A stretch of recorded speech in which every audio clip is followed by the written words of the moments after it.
Good morning. कैसे हैं आप सभी। आज 11 तारीख और सुबह के मात्र हो रहे हैं 6:40। मैं उठ गई थी 1 घंटे पहले। मैंने बर्तन धुल लिए एंड किचन साफ़ कर लिया, धो पोछ लिया। अभी झाड़ू लगाना बाकी है और अभी चल रहा है पितृपक्ष, तो बहुत सारा काम है। मेरे वहाँ एक फंक्शन है होने को 16 को, तो उसके लिए मुझे बहुत सारी तैयारियाँ करनी है। कुछ तैयारियाँ मैं कर चुकी हूँ और कुछ मेरी तैयारियाँ बाकी हैं अभी।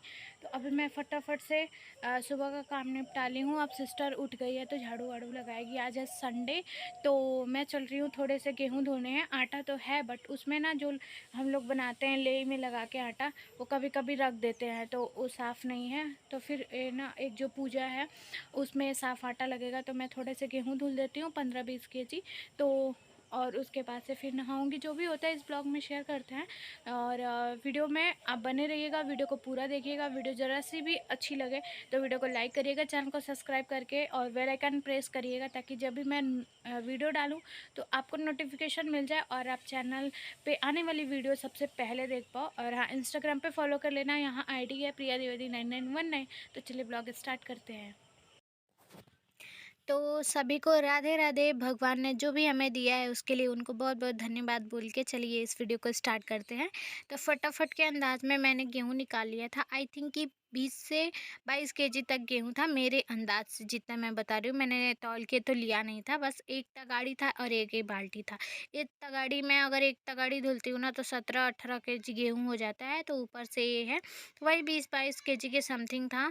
एंड ये गेहूँ मैं बना रही हूँ, मतलब अच्छे से साफ़ क्लीन कर रही हूँ, पिसाऊँगी इसलिए क्योंकि जो हमारे घर पे फंक्शन होने वाला है, जो भी होने वाला है, उसमें जो दादी बाबा को बना के दूँगी मैं रास्ते के लिए, खाने के लिए जो भी है, वो इन आटे से बनाऊँगी मैं। और आटा जो मैंने रखा हुआ है घर पे, जो अभी यूज़ हो रहा है, चल रहा है, जो रोटियाँ बन रही हैं, उसमें मैंने बताया कि मैंने रोटी बनाने वाली जो बर्तन होता है, लेई लगा के बनाते हैं, वो कभी-कभी डाल दिया है, मुझे जहाँ तक याद है।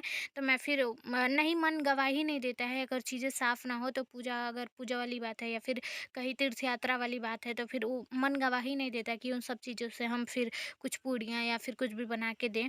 तो इसलिए मैंने सोचा कि चलो 10 दिन बाद तो फिर गेहूँ धुलना ही पड़ेगा, आटा ख़त्म ही होगा। ऐसा तो है नहीं कि आटा ख़त्म नहीं होगा, तो गेहूँ धुल देते हैं। तो यहाँ पे वही थोड़े गेहूँ रखी थी, क्योंकि सुबह-सुबह मैं उठ के बर्तन किचन साफ़ करके और सिस्टर को जगा दी थी, वो झाड़ू लगा रही थी। और ये बज रहे हैं अभी मात्र 6:40। आई थिंक 6:40 के लगभग हो रहा है टाइम। और धूप देखिए कितना तेज़ दीवार पे लग रहा है। मतलब धूप ना अर्ली मॉर्निंग इतना तेज़ हो रहा है, इतना घमासान, मतलब इतना भयंकर वाला धूप हो रहा है कि पूछना नहीं है। 10 मिनट में तो आदमी सूख जाए। फिर गेहूँ तो दिन भर आज डाल के रखूँगी, एक दिन मैं इसको सोच रही हूँ सुखा दूँगी एंड शाम को फटक के फिर पिसाने के लिए भेज दूँगी। तो वो सब जो भी आगे होगा मैं शेयर करूँगी। तो फटाफट के अंदाज में मैंने गेहूँ सारा धुल लिया था। और आगे मैं वीडियो में कुछ चीज़ें शेयर करूँगी आप लोग के साथ, जो कि आपका वेट लॉस करने में घर पे ही बहुत ही ईज़ी आपके लिए होगा। और उन चीज़ों को फ़ॉलो करके, उन एक्सरसाइज़ को फ़ॉलो करके आप कर सकते हो। और हाँ, एक बात का और ध्यान रखना है कि आपको अपने मुँह पे कंट्रोल रखना पड़ता है अगर आप वेट लॉस कर रहे हो तो। ऐसा नहीं है कि अगर हम कोई ऑयली चीज़ है या फिर कोई ऐसा अनहेल्दी चीज़ है तो सोच रहे हैं कि अगर ज़्यादा नहीं खाएँगे, 1-2 खा लेते हैं, ज़्यादा नहीं खाएँगे, 1-2 खा लेते हैं, क्या जाता है 1-2 से कौन-सा इतना मोटे हो जाएँगे। लेकिन हाँ, फ़र्क पड़ता है इन सब चीज़ों से। आप 1 खाएँ या फिर 10 खाएँ, फ़र्क तो पड़ता ही है। आप कितनी भी मेहनत कर लो और अनहेल्दी चीज़ खाते रहो तो कभी भी आप दुबले नहीं हो सकते, कभी आपका वेट लॉस नहीं हो सकता है। तो इन सब चीज़ों का ध्यान रखना पड़ता है। और अभी आ गई थी छत पे, छत को अच्छे से साफ़ किया था, क्योंकि एक बगल की आंटी ने कल मेरे छत पे लाके गेहूँ डाला था। उनके छत पे ना साफ़-सफ़ाई नहीं थी इतनी कि क्या था, तो मेरे छत पे डाले थे, तो कल का धुला था तो मैंने आज इसको डाल दिया है फिर से। और यहाँ पे ना पितृपक्ष में बोलते हैं कि कौओं को भोजन देना बहुत ही वो होता है, लेकिन ये जो कौवा है ना बार-बार आ रहा था, तो मुझे लग रहा था कि किसी न किसी रूप में, एक होता है ना पितृपक्ष चल रहा है तो क्या मारे, लेकिन ये मतलब भाग गया, बहुत जल्दी भाग गया था। मुझे लगा कि जूठा कर देगा बट जूठा नहीं किया, भाग गया बस देख के गेहूँ। आई थिंक कि होता है ना, अनाज जब पड़ता है छत पे तो चिड़िया और बहुत सारे पक्षी आ जाते हैं। तो फ्रेंड अभी 6:30 से और 8 बजने वाले हैं। अभी तक मैं लगातार गेहूँ धुलने में और ऊपर लाके पसारने में लगी थी। अभी फैला दी हूँ। अब दिन भर की छुट्टी हो गई है, इसको चलाऊँगी नहीं क्योंकि धूप बहुत तेज़ हो रहा है तो सूख जाएगा। चलाना ही नहीं पड़ेगा। बहुत पतला पूरे छत पे फैला दी हूँ एक साइड पे। और अभी चल रहा है नीचे, तो हमने थोड़ा सा पत्ता कट किया है अरवी वाला, क्योंकि ना कट इसलिए किया, बनाना नहीं था क्योंकि अभी लहसुन प्याज पड़ेगा नहीं, बट बिना लहसुन प्याज के ही बनाऊँगी। क्योंकि जो शाही जानवर होता है ना, वो अरवी के जड़ को, जो वाइट वाला रहता है उसका जड़, उसको खाने के लिए आता है।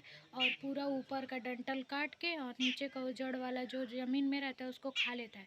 तो फिर वो खा लिया था, हमको लग रहा है 20-40 पेड़, 30-40 पेड़ के लगभग नुकसान कर दिया था। तो उस जितने भी डंठल साइड पेड़ कटे थे ना, उनके पत्ते बहुत बड़े बड़े थे। तो फिर वो पत्तों को तोड़ना पड़ा, और थोड़ा सा और पत्ता मैंने कट करके रख दिया था रात को फ्रिज में।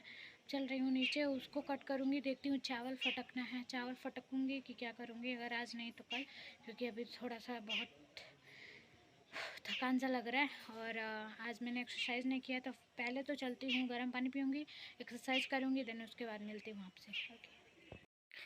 उसके बाद से आ गई मैं नीचे, और नीचे आने के बाद किया मैंने ब्रश। मैं अभी तक ब्रश नहीं की थी, ब्रश किया मैंने, और मैं बहुत ही कलेजे पे पत्थर रख के सुबह के टाइम में पीती हूँ गर्म पानी। क्योंकि मुझे गर्म पानी पहले तो हजम नहीं होता था, बट जब से पी रही हूँ ना, एकदम से मतलब होता है ना कि इच्छा नहीं होता है, फिर भी हमको चीज़ों को करना पड़ता है, क्योंकि हमको कुछ पाने के लिए कुछ तो करना ही पड़ेगा।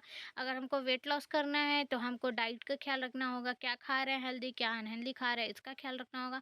अगर हम वीडियोस बना रहे हैं, अगर यूट्यूब पे मानिए, तो यूट्यूब पे भी रेगुलर रहना पड़ेगा, तभी हम सफल होंगे। तो हर चीज़ को करने के लिए मेहनत तो लगता ही है। एंड इस तरीके से मैं एक्सरसाइज करती हूँ, जब मुझे काम से फुर्सत नहीं होता है, तो मैं अपने लिए कितना भी घिस पीट के आधे घंटे का टाइम निकालती हूँ एंड एक्सरसाइज ज़रूर करती हूँ। जब मेरे पास प्रॉपर टाइम होता है, तो मैं 40 मिनट का जुम्बा एक्सरसाइज करती हूँ। अगर मेरे पास टाइम नहीं होता है, तो जैसे जैसे मैं कर रही हूँ, इसको 90-90 बार, मतलब 3 स्टेप में करना है, 30-30 करके, मैं 5-5 मिनट का गैप देके एक-एक एक्सरसाइज को करती हूँ। ये फेस के लिए है, जिससे कि मेरा जो फैट है ना, फेस का, उसको कम करने के लिए है। तो ऐसे मैं करती हूँ। एंड बहुत सारे इन सब के नाम होंगे, बट मैं तो रेगुलर करती हूँ, तो मुझे इतना नाम आइडिया नहीं है। बट मैं, हाँ, ये सारे एक्सरसाइज करती हूँ तब जब मेरे पास बहुत ज़्यादा भाग-दौड़ होता है, काम होता है, सुबह के टाइम में मैं बिल्कुल फ्री नहीं रहती हूँ। तब मैं बड़ी मशक्कत से अपने लिए 30 मिनट का टाइम निकालती हूँ एंड बहुत सारे एक्सरसाइज करती हूँ, गर्म पानी पीती हूँ। सुबह के टाइम में मैं आधे लीटर गर्म पानी पी लेती हूँ। एक तो नहाने से पहले, जो अभी एक्सरसाइज के टाइम मैंने पिया, कुछ समय पहले पिया था, एंड गैप दे के मैंने एक्सरसाइज किया है। और सारे एक्सरसाइज को आपको अच्छे से करना है। मैं तो यहाँ वीडियो को फास्ट फॉरवर्ड की हूँ, तो आपको जल्दी जल्दी लग रहा होगा, बट मैं इन सब चीज़ों को थोड़ा सा आराम आराम से करती हूँ। फास्ट फॉरवर्ड इसलिए किया है क्योंकि ये 2 घंटे की वीडियो थी, और हमको 10 मिनट कम से कम एडिट करके तो लाना ही था, इसके नाते। एंड ये एक्सरसाइज मेरे लिए बहुत ही बेनिफिशियल है, जिसको मैं सिर्फ 10 राउंड ही कर पा रही हूँ, 10 बार ही कर पा रही हूँ। ऐसे सीधे बैठना है, एक पैर को अपने पेट पे लगा के और पकड़ लेना है, दूसरे पैर को 10 बार एकदम 90 डिग्री के एंगल में ऐसे करना है। मेरे पैर में दर्द हो रहा है, तो मैं अभी 5 करती थी, अभी 10 कर रही हूँ। धीरे धीरे इसकी काउंटिंग बढ़ाऊंगी। एंड इसके बाद ये मैं चेस्ट के लिए करती हूँ। कभी कभी ना हम जब उल्टा ज़्यादा सोते हैं, तो हमारे दर्द होता है सीने में, तो इसके लिए मैं थोड़ा सा सर्च की थी गूगल पे, तो ये एक्सरसाइज थोड़ा दिया हुआ था। एंड इसके बाद कुछ बेसिक एक्सरसाइज करती हूँ मैं, जो जो भी मेरे मन में आता है, जो या फिर मैं कभी गूगल पे सर्च की करके देखी रहती हूँ, तो दिमाग में आता है, तो मैं फटाफट कर लेती हूँ। एंड इस तरीके से मेरा एक्सरसाइज आधे घंटे का कंप्लीट होता है। एंड मैंने बताया कि मुझे पकौड़े बनानी है, तो अभी के टाइम में नवरात्र तक हमारे वहाँ बिना लहसुन प्याज का खाना बनेगा, जो कि वही रेसिपी आपको देखने को मिलेगी। तो यहाँ पे बस मैंने पत्ते कट कर लिए थे, चना दाल भिगो के, इसमें खटाई डाला था, और जो बेसिक मसाले हैं वही डाला था, मिर्चा और थोड़े से सब्जी मसाले, धनिया पाउडर, जीरा और खटाई, ये डाल के और अच्छे से पीस लिया था। एंड पत्ता लिया है, पत्ते में डाला है मैंने चावल का आटा, और जो भी मैंने चना का दाल भिगोया हुआ था, सुबह में ही भिगोई थी, रात को भूल गई थी, तो सुबह में उठ के पहले दाल गर्म पानी करके भिगो दी थी। और उसके बाद से इसको रेडी करके रख दूँगी नहाने से पहले ही, और नहा के आऊँगी तो फिर नमक डाल के बनाऊँगी। और हाँ, इस रेसिपी को बनाने के लिए, रेसिपी बोले या फिर जो भी ये पकौड़ी बना रही हूँ, उसको बनाने के लिए मैंने 2-2.5 चम्मच हर 5 पकौड़ियों में तेल का यूज़ किया है। एक जो होता है ना, एक बार में 5 पकौड़ियाँ मैंने कढ़ाई में बनाई थी, जो कि 2-2.5 चम्मच तेल डाल के मैंने बनाया था। क्योंकि वेट लॉस कर रही हूँ, तो फिर ऑयली बहुत खाऊँगी तो अनहेल्दी लगता है, फिर फेस और बॉडी भारी हो जाता है बहुत तेल खाने से। तो ऐसे उलट-पलट के थोड़ा-सा पानी का छींटा दे के ढक-ढक के मैंने सारी पकौड़ियाँ बनाई थी और सबने बहुत तारीफ़ की। अभी भी मैं खाली नहीं हूँ, मतलब अभी भी मैंने खाया नहीं है खाना। जब खाली होती हूँ तो खाऊँगी वीडियो एडिट के बाद। तो ये ब्लॉग यहीं तक का था। अब मिलते हैं नए ब्लॉग में, तब तक के लिए bye. Do like, share, comment and subscribe to my channel.